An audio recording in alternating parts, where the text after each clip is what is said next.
사실 기존에는 고시원의 부동산과 인테리어 업자들이 담합 혹은 같이 연대해가지고 새로운 이제 매수자분들에게 책임을 전가한다든지 아니면 높은 비용으로 취하게 해서 굉장히 힘들게 운영자분들이 한다는 문제들이 많이 있었는데, 최근에는 고시원 시장이 화랑을 이루기 시작하면서 컨설팅에 대한 문제가 새로 부각이 되고 있습니다.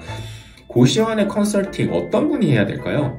기본적으로 고시원의 컨설팅은 고시원을 운영을 해본 경험이 최소 2년에서 3년 정도는 가지고 계신 분이 해야 된다. 그리고 두 번째, 중개에 손을 대보신 분이 해야 된다. 그리고 세 번째, 시공을 직접 핸들링 하신 분이 해야 된다. 이렇게 세 가지가 있고요. 그리고 노하우적으로는 고시원의 개수, 즉 호실수, 예를 들어서 200개에서 300개 정도 경험해 오신 분들이 해야지 이 컨설팅이 유의미하다라고 말씀을 드릴 수 있을 것 같아요. 왜냐면은 이게 사실 쉽지가 않거든요. 지역에 따라 다르고 호실의 개수에 따라 다르고 그 다음에 시공을 하는 현장에 따라 너무 차이가 있어요. 어떤 현장은 정말로 2개월, 3개월 안에 끝나는 현장도 있고요. 그거보다 더 길어지는 현장도 있고요. 근데 그것들에 대한 부분을 어쨌든 인지를 하지 못하는 경우도 있거든요. 처음에 들어갈 때는. 그러면 그 문제를 어떻게 잘 해결할 것인지에 대한 것들이 노하우적으로, 기술적으로 있기 때문이죠.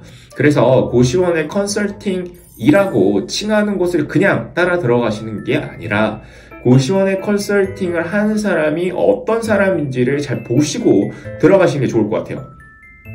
고총무의 경우에는 기본적으로 컨설팅을 하지 않고 있어요.